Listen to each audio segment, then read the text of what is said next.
Okay, bonjour tout le monde. Je suis content d'être avec vous. I'm happy to be here with you.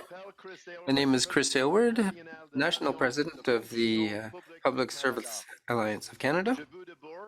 I would like to first of all recognize that I'm in Ottawa on the traditional unceded territory of the Anishinaabe Algonquin peoples. Everyone for joining this evening. Thank you for joining us for PSAC's National Day of Action. Tonight, myself and Sharon D'Souza, PSAC's National Executive Vice President, will give you an update on where we are with our Treasury Board bargaining. Every round of bargaining is extremely important, but this round is crucial as the country recovers from the spread of COVID-19.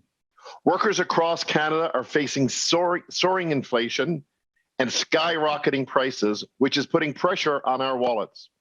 Our members need a fair contract now, which is why tonight we will be taking action and flooding the phone lines of members of Parliament so that our demands are heard.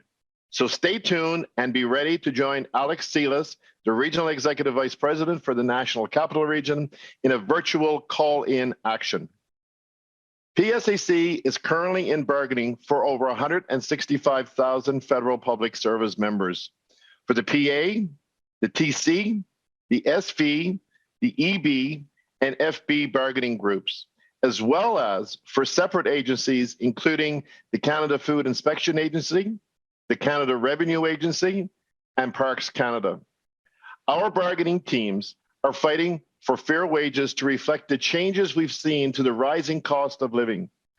We are also demanding good working conditions and inclusive workplaces in light of the urgent calls for action on equity in the workplace. We're also shaping the future of work by urging remote and hybrid work language to be included in our collective agreements. And we are continuing to protect public services as we are pushing back on privatization and contracting out.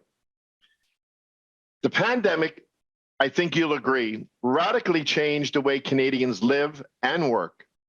Remote work has become part of everyday life. In our most recent member survey, 75% of PSAC members said they have been working remotely since the pandemic started. And more than 90% want to continue working remotely when the pandemic ends.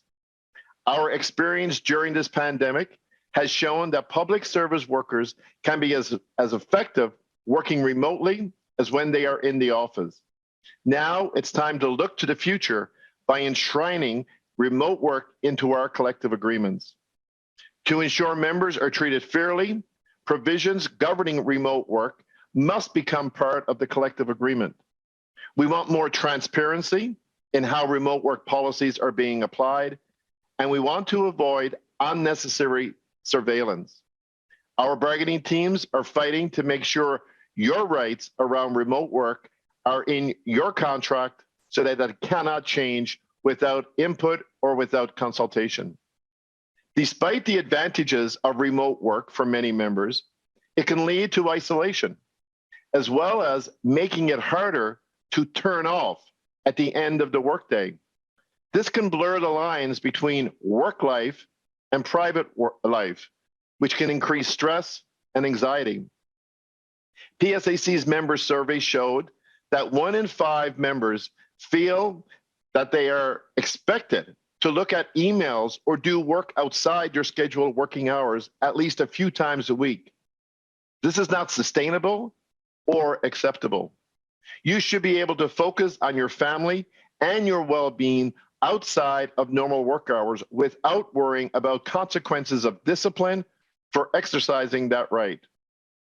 At the bargaining table, PSAC is fighting for the right to disconnect to ensure members aren't tethered to their work by having to check their emails and work phones after hours. Treasury Board has refused PSAC's proposals to include remote work provisions in the collective agreement. They say the inclusion of remote work is unnecessary and language on the right to disconnect is redundant. We strongly disagree. We know these issues are important to our members, and we are not going to leave it to the discretion of the employers in hopes that they do the right thing. Our bargaining teams are going to make sure we have clear language on work-life balance in our next contract. And while tens of thousands of members served Canadians from their homes, we know many others have been on the front lines of COVID-19 since day one. Many of you put your own health and safety on the line to ensure Canadians get access to the public services they need. We are also fighting for you to have more options to balance your work life and personal life as well. We will continue to push for options that allow members to shape their workday to match their personal and family responsibilities and for expanded leave provisions. These things all improve work-life balance, morale, and productivity in the federal public service, which benefits everyone. I want to talk a few minutes about fair wages. Whether you are at a gas pump, in the grocery aisle, or signing a rent check, most of you would have noticed that your dollar isn't stretching as far as it used to. Costs are on the rise in an unprecedented level. Last year's inflation rate topped out at 3.4%, and this year's is expected to be above 4%. These are the highest levels we have seen in more than 18 years. A typical Canadian family of four can expect to pay nearly $1,000 more for groceries this year, the highest increase in over a decade.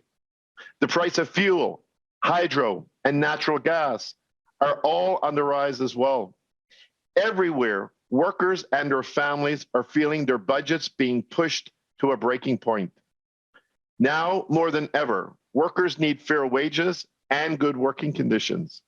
As Canada's largest employer, the federal government, they need to lead by example by setting the bar with wages that don't leave any worker behind. PSAC members deserve a wage increase that keeps up with the rising cost of food, housing, and childcare, which is why we have proposed a 4.5% increase in each year of a 3-year collective agreement for our federal public sector members. Anything less is a pay cut. And yet, Treasury Board has offered a meager 1.75% per year over 4 years. This offer is completely out of touch with the soaring inflation rates members are facing across the country. The employer's insulting wage proposal is a slap in the face to our members. At the rate prices are soaring, such as a minimal increase, will cause federal government workers to fall behind and maybe even struggle to make ends meet if they're not already at that stage right now. It's unacceptable that the government would ask our members to earn less when they need a raise the most. And if this government is looking to put the cost of the pandemic on our members' backs, they have another thing coming, especially considering it was our members who rolled out critical services to Canadians during a global pandemic. It was PSAC members who volunteered in droves and processed millions of Canada Emergency Relief Benefit checks in record-breaking time. And it was our members who helped Canadians get home from abroad and screened millions of people at our borders. And it was even our members who helped create a vaccine to fight COVID-19. My friends, we showed up for Canadians. It's time for this government to show up for us. I will now turn it over to Sister D'Souza, who will continue our Treasury Board bargaining update. Sharon? Thank you, Chris. As Chris mentioned, I'm your National Executive Vice President, and I'm joining you from the traditional unceded territory of the Algonquin and Anishinaabe people. I'm grateful to speak from this land and commit myself to the struggle against the systems of oppression that have displaced Indigenous people of their lands and denied them of their right to self-determination. Thank you all for joining us today. PSAC has continued to put the pressure on the government to do better. We are in the middle of negotiations, and we are demanding that the government make a commitment to equity in the workplace. PSAC members have clearly shown in PSAC's bargaining survey that improving equity in the workplace and fighting against racism needs to be priorities at the negotiation tables. Everyone in the federal government can benefit from training on systemic racism. It creates healthier work environments for racialized workers, and it ensures unbiased delivery of public services and programs to all Canadians, including Indigenous peoples, Black people, and other racialized Canadians. We also know that a diverse workforce with strong Indigenous representation means a better public service for all. At the table, we are proposing a bilingual allowance, as well as a separate Indigenous languages allowance and leave for Indigenous cultural practices to attract and retain more Indigenous workers and recognize their lived experiences. Now, more than ever, our union is taking action to address barriers and discrimination faced by racialized members in the workplace. This means making sure members have all the information they need to report discrimination without fear of retaliation. Our proposal will strengthen the language in your collective agreement on violence and harassment to offer more protection from all forms of harassment in the workplace and the support you need when filing a grievance and seeking a resolution. We need this government to put an end to contracting out and to commit to protecting public services. Enough is enough. Privatization and contracting out means higher costs, more risk, and reduced quality of services. We need to strengthen and restore public services, not reduce public accountability and erode our ability to deliver for Canadians what they need. When public money goes into private pockets, Canadians lose out. Just look at how private nursing homes resulted in tragic public health outcomes when COVID-19 hit. This budget showcases the Trudeau's government's increased focus on privatization and contracting out of good, secure federal public service jobs, which directly impacts our members. The government is investing another $500 million in the Canadian Infrastructure Bank, which leads to the privatization of vital public infrastructure, higher costs, more risk, and reduced quality of services to Canadians. We will continue to meet with MPs across the country and ensure that they know what our members expect. I'd like to encourage you to please contact your regional office if you're interested in helping out on the ground or to join in on actions to connect with your MPs.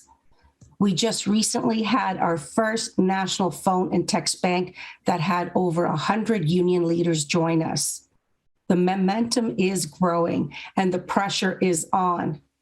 On May 6th and May 10th, we'll be having another text bank, and if you'd like to join, please go ahead and add your name in the chat box, and we'll get in touch with you. Once again, thank you so much for joining today's action. We will continue to show up for our members, and we won't stop until this government has listened to our demands. We're making it loud and clear. PSAC members deserve better, and so do Canadians. I'll now pass it over to Alex Sealis, who will take you through today's action. Thank you. Merci beaucoup, Sharon. Merci, Chris. OK, les amis, c'est le temps, chers confrères, consorts, camarades. Brothers and sisters, comrades, it's time to move to action. It's time to put pressure on the employer and on MPs. We're going to do that. We're going to have some fun. Today is a national day of action from sea to sea. Members of PSAC are taking action to put pressure MPs so that we get a fair agreement, fair wages, and so that workers in the federal public service who supported the Canadians throughout the pandemic get so that they get the contract that they deserve. So we've organized visits to their MPs. The deputies that didn't meet us, we'll go and visit them whether they want us to or not. And now we will move on to a phone action that will go really quickly. It'll take some 20 minutes only. And members who are connected here this evening, we would invite you to join that telephone action. I will explain how it's going to work. It's really easy and it's really fun. So we have a list, a very heavy list of MPs that we're going to target and call tonight. The link for this list should be in the chat. I would ask you to check your chat box and to find the link either in French or in English that will lead you to action. And once you've clicked on the link, you will be asked to provide your name, your first name, your family name, your private email, your telephone number, and your postal code. That's to connect you to the action, and also so that we can develop our lists of members and so that we can inform you about other actions and other ways to support your bargaining team. After you've filled out all the information in the form, please click on the red button Call at the bottom of the page. A confirmation page will appear on the screen, and you can follow the instructions when you're on the call. Once you've clicked on the red button that says Call, you'll receive a phone call on your cell phone on the number that you've entered. It will take 10 to 15 seconds, but you answer that call and you will hear a recording that will say, thank you for having taken action with your MP. Then the voice on the telephone will say, we are connecting you to MP, and it will give the name of the MP that you are attempting to contact. Stay on the line, it will ring. When we call in the evening, you'll be transferred to voicemail. That's the goal tonight, is to less voice messages and inundate their voicemails. And after the message on the voicemail, there will be a beep. You leave your message by reading the text that's on your screen on the confirmation page. Also, if you live in the riding of the MP in question that you're calling, mention that. And then after having hung up, you'll receive a text thanking you for having made the call. That confirms that it worked. So let's take action. Follow the link in the chat. Call the MPs. Let them know that PSAC members deserve a fair contract. And by acting quickly, we'll let them know with no doubt that the employer really needs to present reasonable and fair offers and a fair contract. As you've heard Brother Aylward say, it's absolutely necessary, absolutely critical that in this round we ensure a fair transition out of the pandemic for the workers who were there on the front lines and who provided essential services to Canadians throughout the pandemic, to strengthen the federal public service. That's how we will be able to overcome crises like the pandemic and other crises. It's absolutely critical to achieve fair wages in this round that will increase along with the cost of living, which is rising continually. So, as you heard Sister Sharon D'Souza say, it's critical to create work environments that are free of discrimination and harassment, and we need also to fight with all our strength against the privatization and the contracting out of federal public service jobs. So let's go, everyone. Let's make our calls, and after you've finished your first call, make another call. Move to action once again, and while you're on the Zoom, we want to hear from you. So please, once you've finished your first call, enter it in the chat, say that you left a message and who you called, and then, as I said, go back to the link and make another call. We're asking each of us to make 5 calls this evening, It'll take 20 minutes, but it will have a major impact. That's the strength of our movement. It's the strength of numbers, and each of us we do carry out a small action, but that's part of a great strength, the strength of numbers. So let's be in solidarity, brothers and sisters, comrades, and let's make our calls together. Let the employer know that we're serious, that we're here to support our bargaining teams, we're here to support all of them, and that we're going to fight for the fair contract that we deserve. I'm going to check in the chat to see. Okay, I see that, and some who are going to try to make another call. Okay, Marcel, thank you very much. Okay, Carol connected. Perfect. Thank you, Carol. We want to hear from you. We want to know what MP you reached. Okay, it's ringing for Luann. Awesome. Thank you, Luann.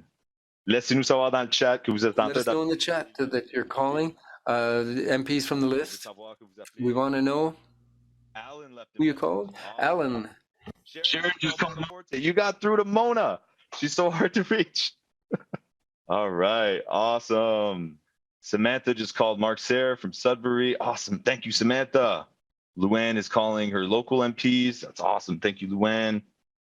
Une autre chose que je vais mentionner, c'est Another thing I want to mention is that after this meeting, after this Zoom, we'll publish a complete report of the results of all of the actions taken today on our National Day of Action to support bargaining with Treasury Board, and we'll share the information, that MP's contact information that you're contacting tonight. That'll be published on our website, as well as an email that'll be sent to participants in this evening's activity. So continue, everybody.